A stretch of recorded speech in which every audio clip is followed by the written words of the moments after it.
Hello নবম ও দশম শ্রেণীর শিক্ষার্থী, তোমাদের জন্য আজকে রসায়নের 6 অধ্যায়ের একটা মূল্যবান টপিকস নিয়ে এসেছি, যেটা এবার 26-এর পরীক্ষার্থী যারা রয়েছে তাদের জন্য খুবই গুরুত্বপূর্ণ। তো বোর্ডে অলরেডি হেডলাইন লেখা রয়েছে মোলারিটি নির্ণয়। এই অঙ্কটা প্রায় সময় কিন্তু গ দাগে চলে আসে, মোলারিটি নির্ণয় বা ঘনমাত্রা নির্ণয়। আমরা জানি নির্দিষ্ট তাপমাত্রায় 1000 মিলিলিটার দ্রবণে কোন দ্রবণের যত মোল পরিমাণ দ্রবীভূত থাকে তাকে ওই দ্রবণের মোলারিটি বলে। মোলারিটি একে এস আমরা যদি ধরি, তাহলে মোলারিটি এস সমান সমান ডব্লিউ গুণ 1000 ভাগ এমভি। এখানে আমি পরিচয়টা একটু দিয়ে দিচ্ছি। এসটা ঘনমাত্রা বা মোলারিটি, ডব্লিউ হচ্ছে ভর যেটা গ্রামে থাকবে অবশ্যই, এবং এম হচ্ছে আণবিক ভর, আর ভি হচ্ছে আয়তন যেটা অবশ্যই মিলিলিটারে নিতে হবে। এই দুইটা জিনিস একটু মাথায় রাখবে তোমরা। ভরটা অবশ্যই আমরা গ্রামে নেব এবং আয়তনটাকে অবশ্যই আমরা মিলিলিটারে নেব।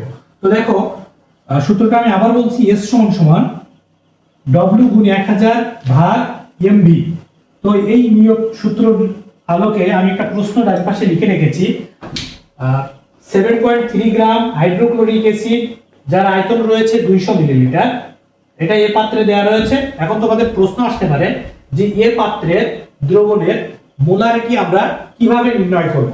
এটা হচ্ছে কিন্তু এবারে পরীক্ষার্থীদের জন্য খুবই গুরুত্বপূর্ণ একটা প্রশ্ন। এমসিকিউতেও আসতে পারে, আবার সিকিউর গ দাগেও আসতে পারে। তো একটু মনোযোগী হলে এই ধরনের ম্যাথ কিন্তু আমরা সহজেই সলভ করতে পারি। দেখো আমি ডান পাশের এগুলো একটু মুছে দিচ্ছি। তাহলে আমাদের প্রশ্ন হচ্ছে এ পাত্রের দ্রবণের মোলারিটি নির্ণয় করো। মোলারিটি নির্ণয় করো অর্থাৎ আমাদের মোলারিটি নির্ণয় সূত্র এটা আমরা লিখব। তো এখানে এইটা কি দেওয়া রয়েছে, 7.3 গ্রামটা হচ্ছে ডব্লিউর মান। তাহলে এখানে আমাদের ডব্লিউ কত, 7.3 গ্রাম। আর আমাদের বের করতে বলেছে হচ্ছে এস, তাহলে এসটা জিজ্ঞাসা চিহ্ন দিয়ে রাখলাম। আর এখানে রয়েছে হাইড্রোক্লোরিক অ্যাসিড, তাহলে এম সমান সমান কি, HCl এর আণবিক ভর, HCl এর আণবিক ভর।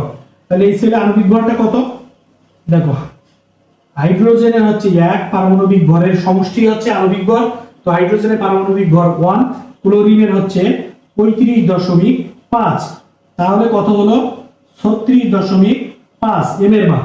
আর ভি কত দেয়া রয়েছে এই দ্রবণে, ভি এর মান দেয়া রয়েছে দেখো 200 মিলিলিটার। ভি দেয়া রয়েছে কত, 200 মিলিলিটার।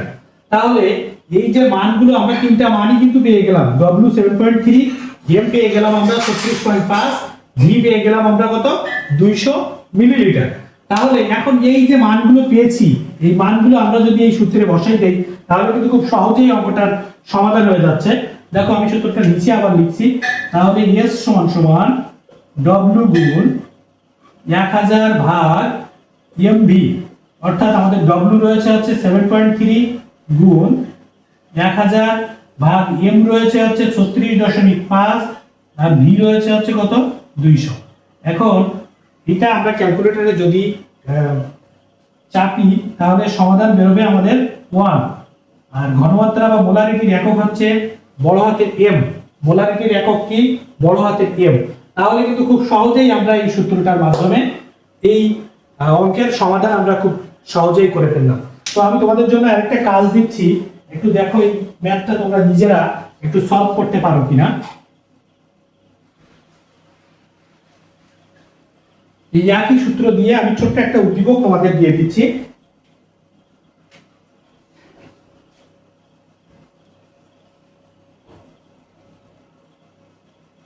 এইখানে 8 গ্রাম সোডিয়াম হাইড্রোক্সাইড রয়েছে যার আয়তন হচ্ছে 100 মিলিলিটার। এটা হচ্ছে আমরা ধরে নিলাম এটা বি পাত্র। তাহলে এখন প্রশ্ন হচ্ছে যে বি পাত্রের দ্রবণের ঘনমাত্রা নির্ণয় করো। প্রশ্ন হচ্ছে আমাদের প্রশ্ন কি, যে বি পাত্রের 8 গ্রাম সোডিয়াম হাইড্রোক্সাইড দেওয়া রয়েছে যার আয়তন হচ্ছে 100 মিলিলিটার। এই বি পাত্রের দ্রবণের ঘনমাত্রা নির্ণয় করতে হবে। তাহলে এটা অবশ্যই আমি আশা করি তোমরা এই সূত্রের মাধ্যমে এটা কিন্তু সলভ করতে পারবা। দেখো এখানে ডব্লিউটা দেওয়া রয়েছে 8 গ্রাম, এইখানে এটা রয়েছে ভি, আর সোডিয়াম হাইড্রোক্সাইডের আণবিক ভর M সমান 40।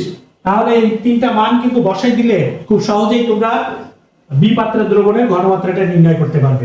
তাহলে অবশ্যই বি পাত্রের দ্রবণের ঘনমাত্রা কত নির্ণয় করে কমেন্টে জানাবে। ধন্যবাদ সকলকে, ভিডিওটি শেয়ার করে অন্যকে দেখার সুযোগ করে দিন। ভালো থাকুন।